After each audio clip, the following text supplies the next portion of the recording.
Welcome to Season 2 of Beyond Sport with Fiona Stewart.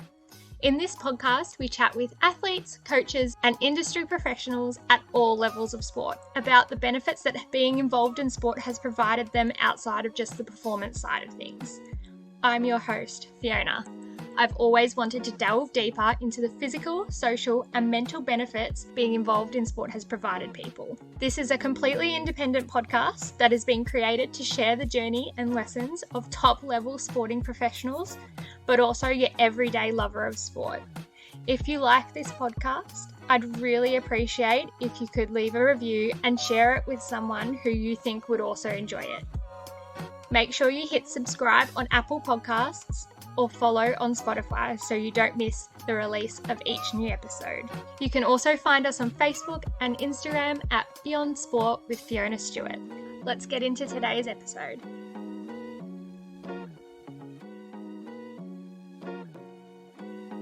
This episode is part 2 of an interview with Nigel Knighton. In part 1, we chat about Nigel's early years and what made him passionate about not only his sport of karate, but teaching and coaching the younger generation, of which I was one of. If you haven't listened to part 1 yet, pause this episode here and come back to it after you've listened. In this episode, we discuss the benefits sport has given Nige, as well as some important lessons he's learnt along the way. Nige has a real passion for passing his love and knowledge for sport onto the younger generations, and it really shines through. That's enough for me. Let's get into it. So Nige, what are the benefits sport has provided you as an individual that's transferred over to other avenues of your life?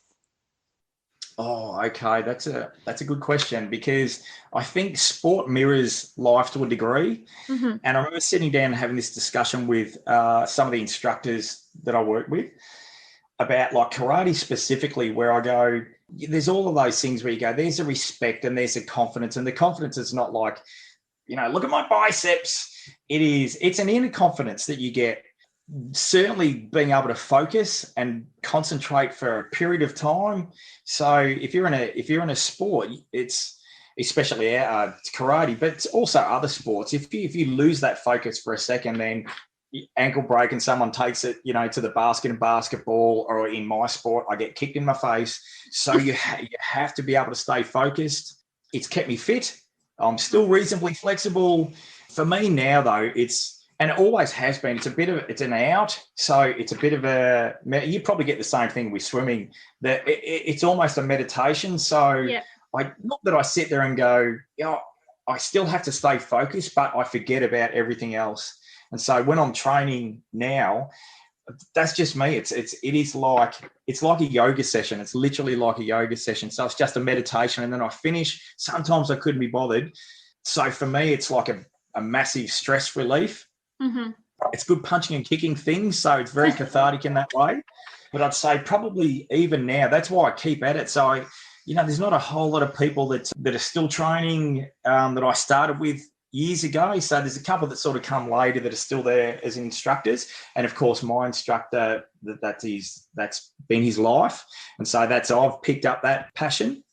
But there's a whole lot that you get out of sport, and you work out, those kids that are often good at sport will also be good at other things because they've got that motivation, that drive. It's goal setting. I need to get my next belt, or I'm working, if it's school for an exam or going for a job. So it's all about just, putting in the hard yards and getting to achieve. So often you'll find that kids like yourself that are pretty good at sport, you were very good at sport, but the ones that are good at sport, like our LIS kids, so Leaders in Sports program, these kids are great sports kids, but they're a lot of our sport and rec kids. We are always near the top of the tree in terms of marks. So we were ranked number 1 in the state a few years ago. That's crazy for a school. It's just like, it's Lanny. Yeah, so for our public school, yeah. That's exactly right. So you go, these other schools where they're paying $50,000 a year to be part of, and we're 50 cents. These are just kids that work hard, but it's that same work ethic to go, I just got to put in the yards, and they reap the rewards. So there's a lot of parallels between sport and life in general. And I think that's been good for me. So as it has for you and many of the others that we know, you go, those just those people that are really driven in sport will often be successful in other areas. But yeah, as I said, for me now, it's helping other people. But it's definitely just that, just keeping me fit and healthy and just keeping my mind right, which I think, especially in today's day and age, it's just been some crazy times. So we were talking earlier about having to do stuff on Zoom. I just, missing that connection, but I'm still doing this, we're still doing the Zoom classes. So that's just allows me to just get rid of the stress, ignore the papers and all the, the news stuff. Yeah, then you're exactly right. The news, because it can be all consuming. So I find when I don't train, I get angry, I get snappy, I get cracked off, and just life's not as fun. And sometimes I couldn't be bothered, but you always feel better when it's done. Endorphins and everything else that happens is just like you always feel better once it's done. So I'm still loving it. I need it. I actually need it. I don't know whether I'm just like a little bit addicted to that, the training, but I just mentally, I think as much as physically, I need that in my life. Yeah, as an outlet, as something absolutely else. Yeah. And I think I look back to how I was in year 12, and it was probably a little bit obsessive with my sport. You could probably, and I was probably the same with my studies. Yes. And I was focused on, I look back and I was trying to get a PB in the pool, and then I was trying to get PBs in my sacks. And I think that turned very bad by March when I had PB'd to 100% in multiple subjects. Yes. And then things went downhill from there. Oh, you still did exceptionally well. I do remember in term 3, sort of having, some little meltdowns and going, oh, it is hard to maintain all of those areas. So, and year 12 is solid. It's such a solid year. But you know what? I if you didn't have the sport, it's funny how some kids go, so I'm not going to do sport. I'm just going to relax and I'm going to just concentrate on my studies. You have to have that outlet. You just have to have it, even though it takes time. It's an investment, I think, to have that outlet and have something else to focus on. And you look back at it and I'm like, oh my gosh, like I can't believe I stressed so much in year 12. And as hard as it was at the time, I look back and I'm like, you know what? Like being an adult's just as hard.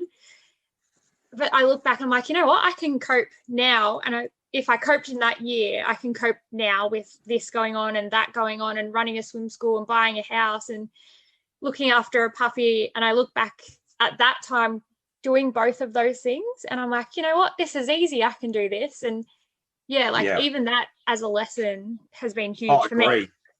It is still I think I got glandular fever because I'm a little bit like you. Like I was pretty on and I made myself a little bit sick. So I ended up with glandular fever like 2 weeks before exams. It was still the toughest year. And after taking year 12s now for a long time, to me, that's as hard as it, relatively speaking, that's as hard as it gets because you still don't have all of the skills necessarily to be able to deal with it. So I still look back on those years and go, my goodness, you get through and, achieve success, but geez, that's hard yards. You go to uni and it's just like, or do other things in your life and go, I get it's hard, but geez, that relatively speaking is just, really hard. It's tough. And it probably is what you mentioned, like you don't actually have the skills at 17 to probably be able to deal with it. But maybe the kids who do sport have a little bit more skills than the others. That's what 100%. I'm thinking. Yeah. No, I agree. Like they're definitely, I think, one of those things, those traits you're talking about with sport is that you get smashed, you come third, or you didn't get a place, or so that happens, and I think you become more resilient, and that builds your resilience. So you're not always going to win. You're not, crap happens, and you just need to overcome and just keep pushing through. So most people that play sport will have injuries along the way. Or have poor results or be disappointed. That's life, and that's the same at school. And I think you go, you miss out on one sack or not do as well, or you're a little bit sick for a little bit. You sort of learn to push through. But definitely resilience is another thing I think that you get out of sport that just helps throw another trait into the mix that helps with definitely with schooling. That's why I think it's just such a valid thing. If we could make it part of school all the way up to and including year 12, I would do it. There's such a focus on literacy and numeracy. I think, geez, it's almost like a life skill. Yeah. These sorts of things that you get out of, yes, it's not going to help you necessarily in an exam to just, score and just learn what's going to get me a mark. They're life skills. Well, that's the thing. Like, it helps you prepare for life. And like, I did well out of school, but I think that maybe if I did sport a little bit more, even though I did it as much as I could, but even, if I actively participated in year 7 and 8 like I should have and not run away from the ball, then maybe I, would have been a bit more equipped in year 9, 10, 11 and 12. That also happens at year 7 and 8. I think, after doing basketball for so many years, if that's, it's like if they made me mind you, I loved all sport, but you can see some kids are really driven in some and not in others. Yeah. So I think it's probably even as part of PE now. It's not necessarily about the sport. It's more about the skills. So striking, catching. And so it's not necessarily, okay, this is baseball for the next bunch of units. They're actually skills and modified games and minor games so that, everyone can achieve success. It's not like, oh, I've been bowled out 3 times in a row. Cricket sucks and I hate it. And it's like, yeah, I'm not. So... yeah, so that means we're sort of changing too, is how we teach and what sport is during those earlier levels. Because that was very old school to just go out and say, right, we've got 3 weeks of hockey, we've got 3 weeks of tennis, we've got 3 weeks of, because for some kids it's like, that's why the year 9 programs were so successful, because they had a choice and could diversify a little bit from those sort of mainstream sports. Yeah, and it gets different kids into sport that may have fallen out of it. I think, that's what I really like. It's not just the footy players and the netball players and the cricket players. You've got kids that would now try karate or try something else or go into the gym at the tennis centre who would have usually dropped off. Is there a lesson that you've learnt along the way that you want to share? Probably mentioned it before, that I think I worked out that the people that work the hardest are generally the most successful. So probably not as much when I was in it. I remember having like an epiphany in the state team when I was watching people come up who were not that flash, like early days, who just put in the work. And my instructor was just magical. So he would get these kids that would not necessarily have the skill set or be coordinated and not understand it. And then just through just perseverance and just working hard would end up getting on the state team and winning titles. And you would never have seen it. And to a degree, it's a little bit like school or work. It's just hard work. So year 12 is a tough year. And, people go for us, our school is a fantastic school. I send my kids there. We get some fantastic results. For a government school, it is top class.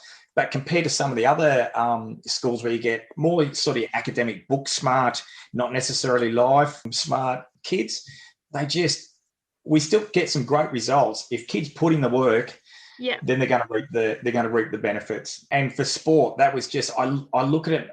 I've been involved in basketball a little bit, and our kids were, and just watching kids who weren't that good skill-wise, just practice.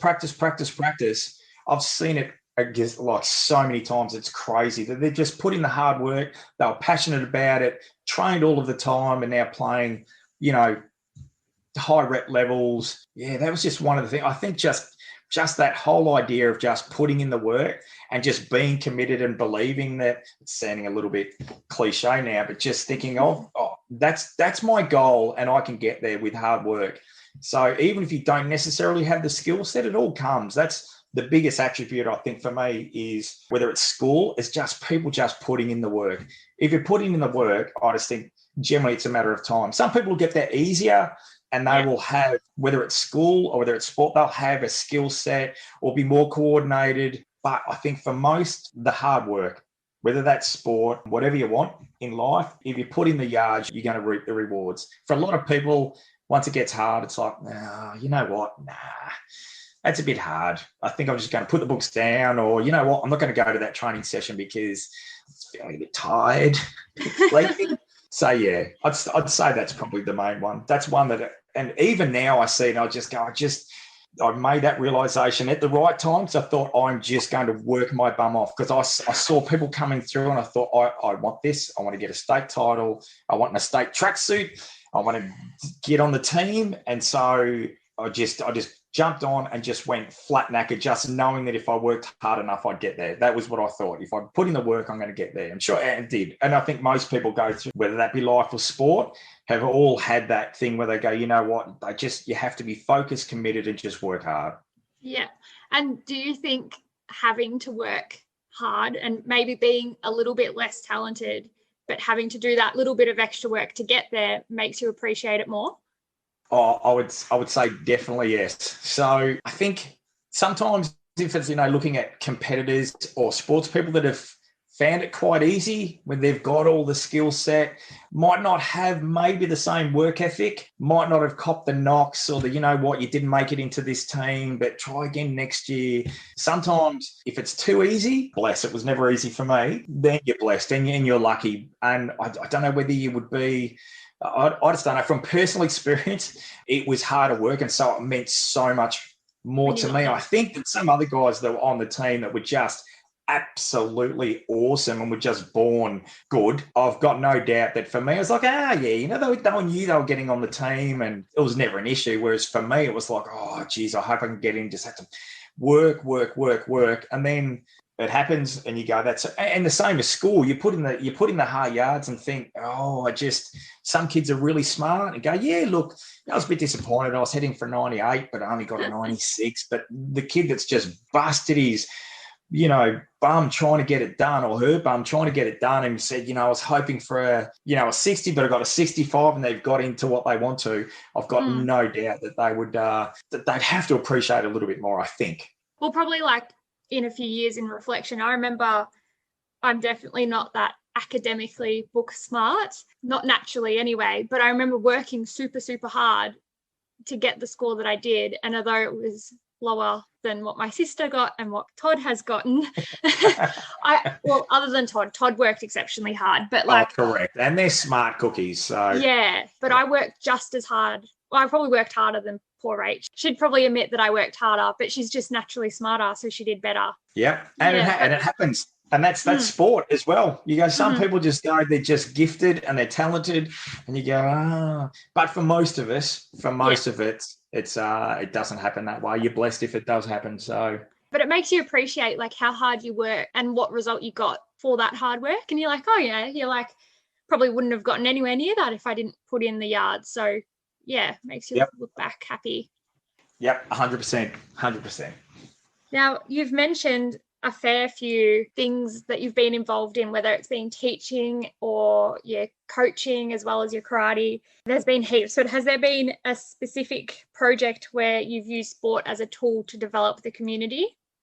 Oh, that's a good question. So I would say not necessarily out of. So for me, it's generally done within the school environment. And there is a lot of community-based things that happen at school because you need that connection with community. So certainly running the sport rec allows us to build those connections. So whether it's like we've got a group coming out now, one of our groups helping the primary school to go out and is actually conducting basically their sports day, their athletics days. So that's sort of my link in now where I get to help out and give a little bit back, and it's my job. So, we did things in the past for self-defense. We would say we would run, something bad would happen in the community. And so we would run self-defense sessions, like a 3-week program for free. So with my instructor and a couple of other instructors. And so just so that people in the community felt safe. And a lot of the time, it's not necessarily the skill set of being able to, throw a Lebanese spinning heel kick.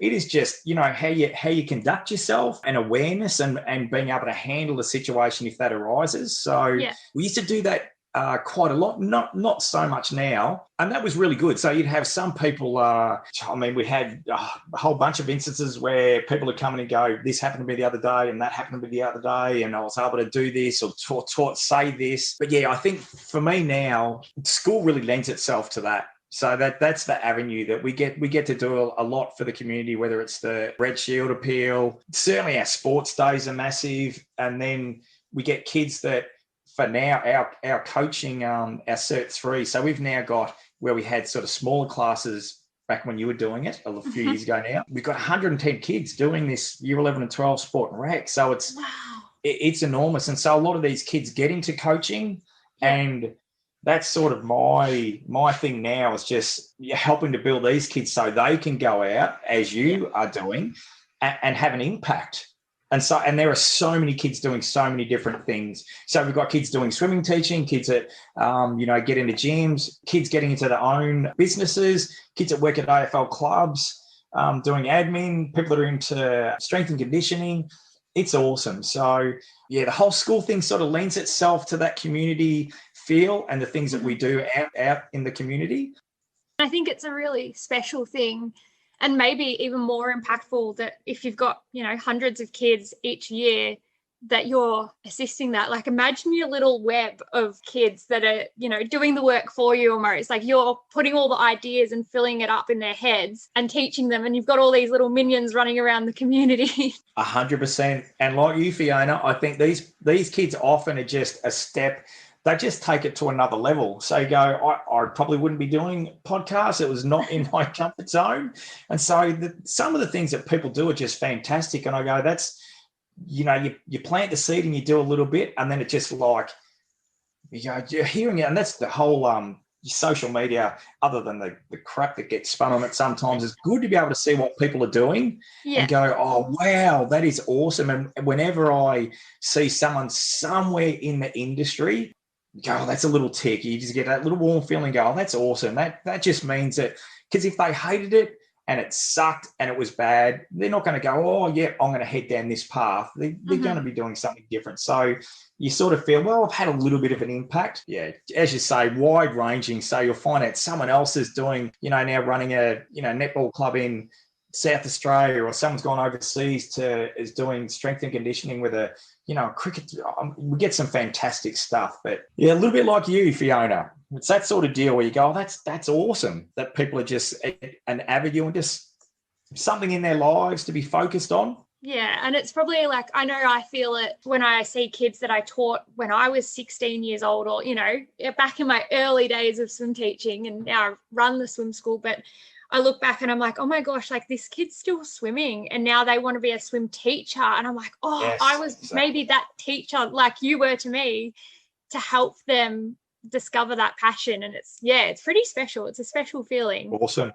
That is awesome. See, that's a domino effect. That's good. That's good. And then hopefully they can be that person for someone else, and it just spreads down the generations. And it's pretty cool to see that where that came from. And for me, it came from you and a few others, but also like, where did that come from for you? And then who did that affect above that? Absolutely. So we've all got that person that you go, this person had an impact. And so I had teachers that I went, there's no way I would have got into teaching if I didn't, relate, and I didn't feel that passion. My karate, so my instructor now, who I've had for 35 years, is the most passionate human being I've met. He's so focused and just straight away went, this is me. That's why I've trained him for 35 years. And so you go, he has coached the best coaches we've got, in the state, really had a lot of success over the years. And you go from one, and, he probably doesn't realise as much if you go, but when I look from an outside, you go, that he's had such an impact on so many lives just through sport. You go, he's an instructor, he's a karate instructor, but so much more. As a coach, as a teacher, you're so much more than just a teacher or a coach. So it's pretty special. And we've discussed a fair bit of the past, but where do you see the future of sport in general, or karate, or teaching? Yeah, well, I tell you, I think definitely, there's always technological advances. So, in sports science, so different techniques, different substances. I think even now, like the media, how the media works is crazy. Like some of the footage that we get with spider cams, and I can see down the track there being, I don't know, people are watching the cricket and having people mic'd up. Maybe there's cameras on them that they can see. Like now they have a lot of the umpires have cameras that, I don't know, there's so much going on. It's crazy. So over the years, you wonder to what degree, where you go, whether it's, I was going to say substances sounds, whether it's supplements that you can take, Yeah. Whether it's things like just different graphite rackets back in the day were like, oh, wow, they're so light but so strong. I think, especially over what's happened recently, esports is huge now. That's enormous. So I think that's probably going to only get bigger, the sort of online type stuff and different types of sports, not necessarily just the mainstream things. And so you look at like the Olympic Games now where they go, skateboarding comes in, surfing and those things that are a little bit out of sort of the mainstream sport. And I think also a really good thing is the amount of females doing sport and the amount of coverage for female sport is awesome. So that's we do that well here. We've still got lots of room for improvement, but to be able to watch the cricket, female cricket, AFL, basketball, netball, 20 years ago, you just wouldn't have seen it. You might see, a little bit of tennis. They get paid a tenth of what they're. So I think that will continue to get bigger and bigger and bigger. And so, in years to come would be like one of those things that you go, what? We didn't allow them to vote or whatever it may be. You'll look back in years to come and go, how did we not have? It'll just be that'll be the norm. Yeah. That you go, pay the same amount of coverage, that they will be icons the same as some of our. There are some there, but often it's, from years ago, it was not the norm. It was very much a male-dominated area. And so, if you want to put something on the TV, it was generally the males, whereas now I think the media is pushing towards getting more female sport on TV, which is fantastic. So some of them go out on a limb and go, well, let's just start the ball rolling. So I think that's going to be a big change that's happening now and will continue to happen. It's even changed since the last 10, 15 years. Like, you've got a daughter, don't you? Yes. So she'll grow up seeing the change and she probably won't even know that females were never on TV. That's it. That's exactly right.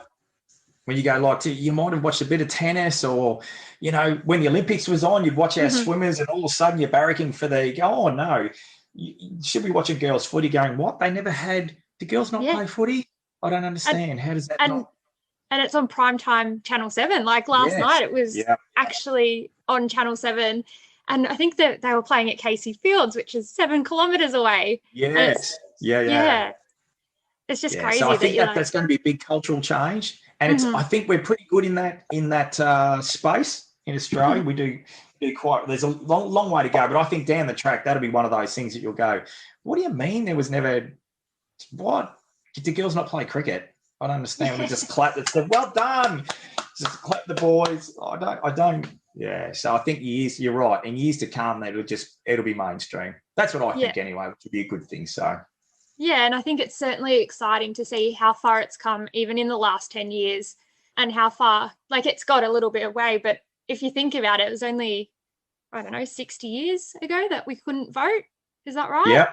Yeah. What do you think? And you know what? To be honest, I think there's certain trailblazers out there, and even you doing stuff like this. This is like when I first started. The girls really didn't do self-defense. They didn't do outdoor ed, which was what I sort of started in that sort of field. Yeah. You get maybe a few doing PE. It's just a very different thing nowadays. So you look like the basketball is just enormous. So you go down and so many girls are playing playing sport, whether it's soccer, football, and the more they see it and the more people are out there and the more it's on TV, the more people will go. As you say, my daughter, will probably go, well, what do you mean? I don't understand that girls didn't play football. Do they not play football? Yeah. Or even, I think there was only 3 girls in our class, Nige. Yes. In our Year 12 sport and rec class, and the rest were boys. And is it about 50-50 now? Absolutely. And sometimes more. So sometimes more girls than guys, sometimes less. But it's just a mix. It's not even something that I would think about. So we're trying to work out, maybe we have how do I entice the girls in? Do we run different activities? But I think just over time. I think it's just changing naturally. 7 years ago, there was only 3 of us. Yep. And the kids that actually want to make a bit of a career that go, I actually want to get into the industry. So I want to become a physio or, a massage therapist or get into coaching. We get quite a lot that actually work in gyms or have their own personal training businesses. So, Yeah, that's a good thing. Yeah, I think it's amazing. Well, thank you so much for spending some time on a Sunday with me. I really appreciate you coming on and chatting to me and sharing some wisdom that you've passed on to me, but now with the world. My pleasure, Fiona. That was great. It went a little bit long, but of course, I love a chat, and so do you. So it's been great to have a chat, though, because often you don't think about those things. It's just like how, for me as well. So I was having a bit of a think before I come on. It just makes you think about why, how, and often when you're on, you forget. Sometimes you just what's next? I've got to do this. Got to plan that class. Got to correct that. You just end up just getting on the treadmill. So. It's been fun. Oh, great. Well, I'm very happy and I can't wait for it to air. Good on you, Fiona. Thank you, mate. Thank you for listening to another episode of Beyond Sport with Fiona Stewart. If you liked this episode, please share it with someone that you think would also like it. If you want to find out more, you can find us at Beyond Sport with Fiona Stewart on both Facebook and Instagram. Until next time.